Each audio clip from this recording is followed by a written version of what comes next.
Hey, it's NPR's Book of the Day. I'm Andrew Limbong.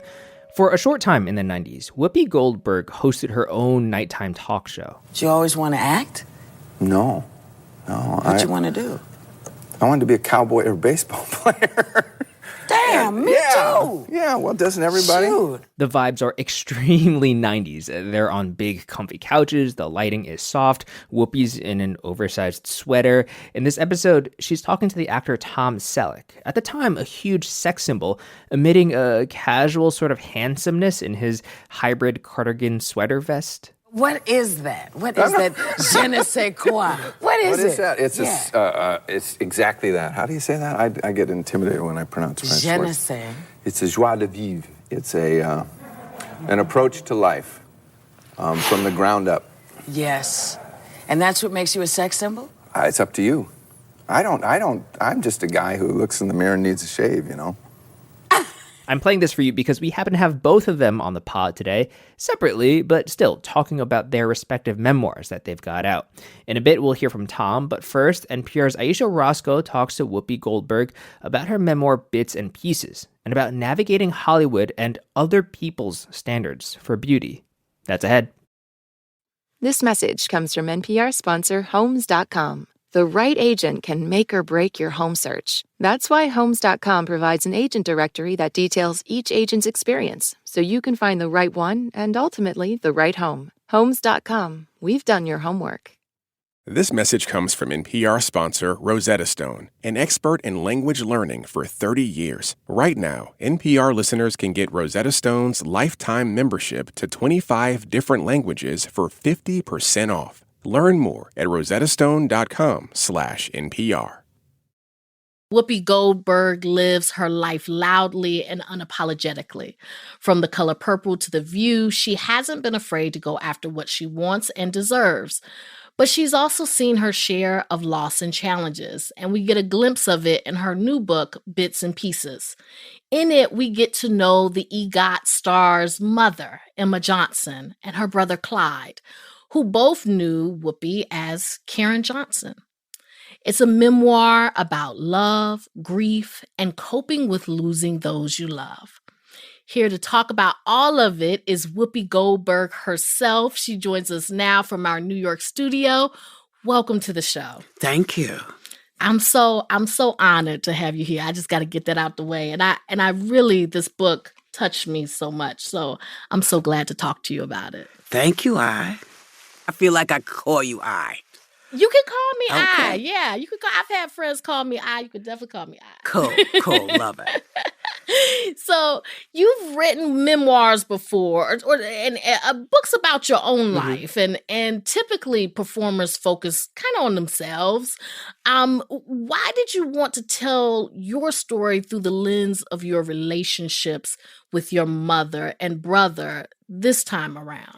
Well, I just thought I have to figure out a way to hold on to what I remember and hope that what I remember is accurate, because they were the people who remembered stuff.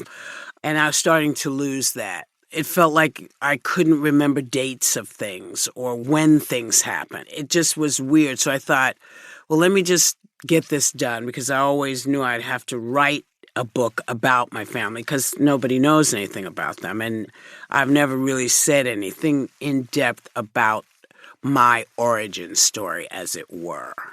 Well, talk to me about that, because I feel like in reading this book, I did get a better understanding of, the icon that you are. Because part of when I think of Whoopi Goldberg is that, first of all, there's no one else like you in Hollywood. Like, you have been yourself. And it seems like so much of that permission to be yourself came from your mother, who really in a very strong way said you can be yourself. You don't have to be like anyone else, and would challenge you to be true to you. Yeah. Listen, I was insanely lucky. I was really lucky that I was my mother's child, because I was the correct child for her to have. Both my brother and I, we were just odd. We liked different stuff. We were open to many, many things. You grow up here in New York City, and you had access to lots of things. And so my mother's attitude was, you're in a place where you can do and see just about anything. So what do you want to do? Who are you? Who do you think you are? I just always felt like I was quite lucky to have her. One way that you always stood out was your attitude towards beauty standards. And that comes up a lot in Hollywood because, you look and there's this certain standard, or this you're supposed to be thin, you're supposed to be this or that, or this is the way pretty people look. And there's a section in your book that I'd like you to read where you heard your mother talking about your looks. One afternoon, my mother was talking to a group of women. I was nearby, and I heard one of the ladies say, Karen's no beauty. She's going to have to find a job and work. I think it probably hurt my mother more than it hurt me because she grew up not being the shiniest bulb on the chandelier. She looked just like me. Her cousin Arlene always seemed to get the attention for her beauty. My mother responded to it in a completely even and calm tone. Karen knows that. She knows she doesn't look like other girls. Karen looks like herself.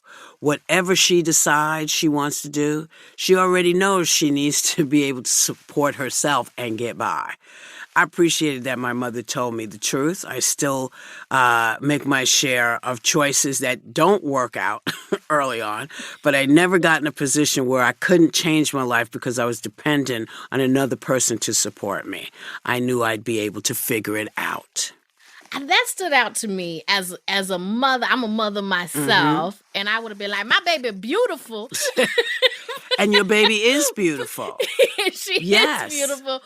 But your mother said something that I think is so important. She said she looks like herself. Well, yeah, I mean, let's face it. The standard of beauty when I was a kid didn't include me.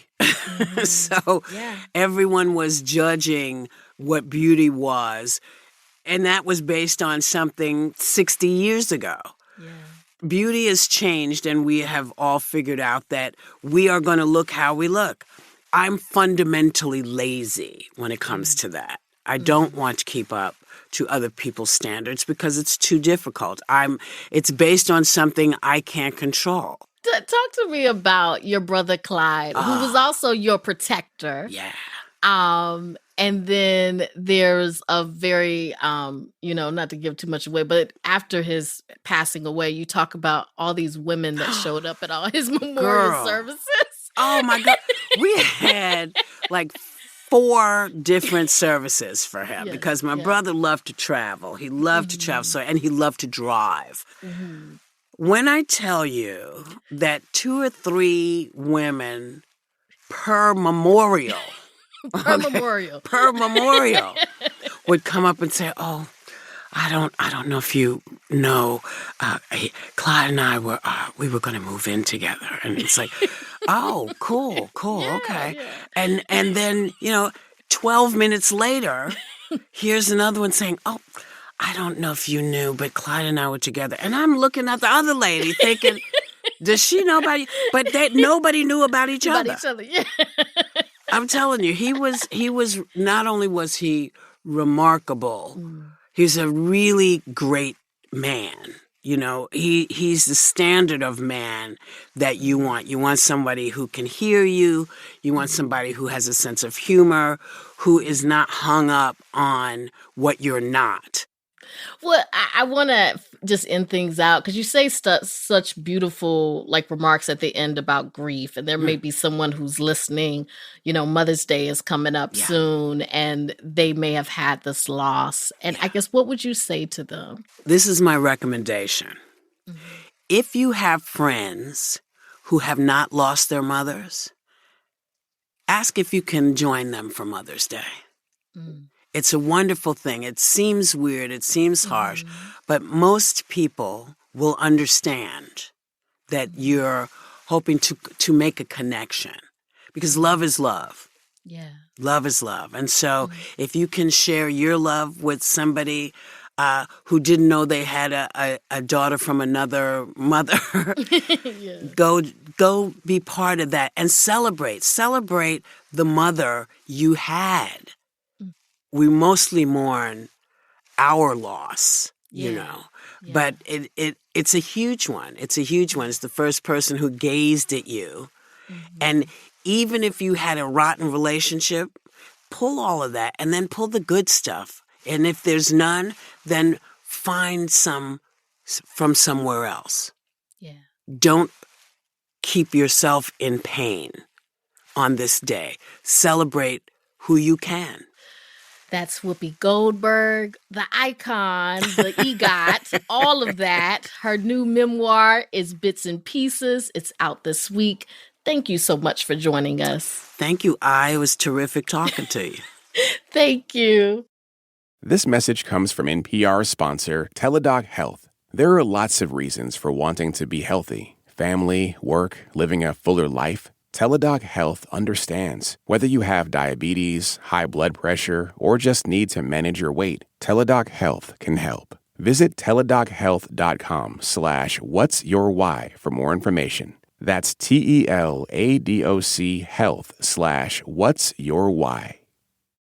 In that clip I played earlier, when Tom Selleck told Whoopi Goldberg that he doesn't think of himself as a sex symbol, at first I thought it was false modesty coming from a big-time actor. But in this interview with NPR's Scott Simon about his book, You Never Know, he says that he never was really comfortable being labeled a hunk. And now I'm thinking, maybe he was being earnest. Here's the interview. Tom Selleck's been a Hollywood star for more than 40 years. The mustachioed hunk. Can we still say that in 2024 in Magnum P.I? I know what you're thinking. The sensitive architect in 3 Men and a Baby. I'm an architect, for Christ's sakes. I build 50-story skyscrapers. I assemble cities of the future. I can certainly put together a diaper. Monica's much older guy in Friends. Since the divorce, when anybody asks me how I am, it's always with a sympathetic head tilt. How you doing? You okay? Tom Selleck has had lots of Emmy nominations and to win several People's Choice Awards, even a Golden Raspberry. His new memoir, You Never Know, is about the steps he took to get there, what he learned along the way, and some of the great projects that never quite made it to the screen. Tom Selleck joins us from our studios in New York. Thanks so much for being with us. Thanks for having me, Scott. Look, we can't see each other. Are you wearing a Hawaiian shirt? No.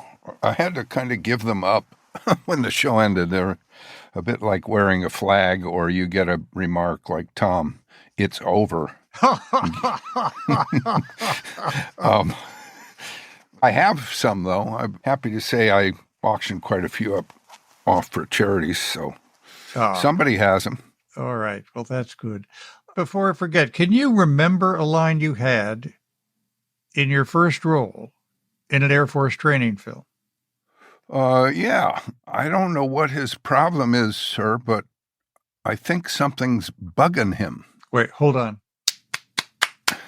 Thank you. That's, as you probably remember, since you probably have it in your film library, that's Airman Pickens in The Mental Aspects of Human Reliability. That was the name of the title. It was for their psychiatrist. And that was the start of your career? That was the accidental start of my career, yeah. It just happened at SC, and I was in the business school, but this job came up. The interesting part about it, they shot it at Davis-Monthan Air Force Base in Tucson. And when I got home, I told my dad that I had this job, and he said, well, that's where I was stationed in World War II. He was a B-29 mechanic, and he said, that's the last place I served before I came home to meet you when you were 2 years old. Oh, boy. In Detroit, yeah. Boy, no, that must have been nice. Were you in a lot of shows you can't remember? I've been in some. I'll sometimes look at a list of credits and I don't really remember them. Shows like Mannix and a couple others they list. I may have done a bit part, I don't know. There were a lot of parts I would have liked to forget. That's a different story. Tell us about Magnum P.I. You weren't initially real excited about it, but how did you make Thomas Magnum a character you wanted to play? Well, I had signed a 2-picture deal for a series development at Universal, and I had done 2 pilots with Steve Cannell, so the deal was over. And I got assigned a show called Magnum. And I was doing much better. I had done a Western called The Sacketts and done Rockford Files by then. That was a series where James Garner played a private eye. And suddenly they assigned a show to me in a contract that had expired. And I have to say this, Glenn Larson wrote it, and Glenn was a really good guy and became a friend and was a gentleman all his life to me. But I really didn't like his shows. I hated it. It was very James Bond-like. You could say that word in a day. There were stewardesses on both arms. And look, I had done 6 unsold pilots, Scott, by then, and nothing had ever been on the air. And I just said I won't do it, which was kind of a big risk, because if something hadn't worked out, I think that would have been the end of my acting career. The studios would have seen to it. Well, what did you want to put into Thomas Magnum? Flaws, and that's what I always look for in a character. One of the Rockfords I did, I played a perfect detective that drove Jim Rockford nuts, and I spouted every cliche in the book in that, and I had a great time because it was really funny. But it was funny because of Jim Garner's reaction. And my appetites have never kind of been as a 6'4" bully or Vic Viral walking in the room. My appetites leaned a little more towards maybe being quirky, even though I was 6'4". It turned out okay. It was just a little scary for a year and a half. You developed a theory in series television about the lead character. Wonder if you can share that. I had seen so much television, I was aware of every cliche, and one of the cliches on a weekly drama series was, oh my God, the hero's in danger, he could get killed. Well, frankly, the average working guy is home watching TV, and he says, Mabel, he's not going to die. It's a series. So get me a beer. It's okay. And I think it's a fact. You can have momentary jeopardy to a character, and that is effective dramatically. But, oh my God, he's going to die is, it's not effective, and it's used all the time. Tom, what does it mean to be a star? It means a large loss of privacy. I rejected the term for an awful long time, which was easier to do because I was in Hawaii, and in those days the media wasn't pouring all over you. And at 35, frankly, I knew I was about the same actor I was a year before I got Magnum than when Magnum went on the air. So I knew some of it was just a perception that you were going to have to deal with. I don't know. They just made it bigger than life and all this hunky stuff and everything else. Was not something I was ever that comfortable with. But it's okay. People say it goes with the territory, and it does. But the people who usually say that haven't been in the territory. I'm sorry I called you a mustachioed hunk. No, you didn't. Somebody else did, and you only quoted them. But you can call me that. Ah. I'm not really a mustachioed hunk anymore. I'm a mustachioed ex-hunk. Is it still fun for you? Yes. I love the work. The business will drive you nuts. The changes in the business, I'm not thrilled with a lot of it. But the very essence of the work I love and plan on keeping going as long as they'll have me. Tom Selleck's memoir, You Never Know. Thank you so much for being with us. Oh, thank you, Scott. That's it for this week on NPR's Book of the Day. If you want more, you can sign up for our newsletter at npr.org/newsletter/books. I'm Andrew Limbong. The podcast is produced by Isabella Gomez Sarmiento and edited by Megan Sullivan. Our founding editor is Petra Mayer. The show elements for this week were produced and edited by William Troop, Justine Kennan, Adam Rainey, Olivia Hamden, Monsi Carano, Eddie McNulty, Samantha Balaban, Paige Waterhouse, Alice Wolfley, Hadil Al-Salji, Gabe O'Connor, Ryan Bank, and Melissa Gray. Beth Donovan is our managing editor. Thanks for listening.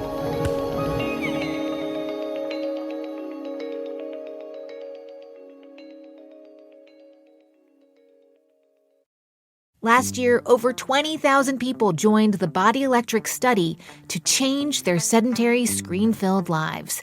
And guess what? We saw amazing effects. Now you can try NPR's Body Electric Challenge yourself. Listen to updated and new episodes wherever you get your podcasts.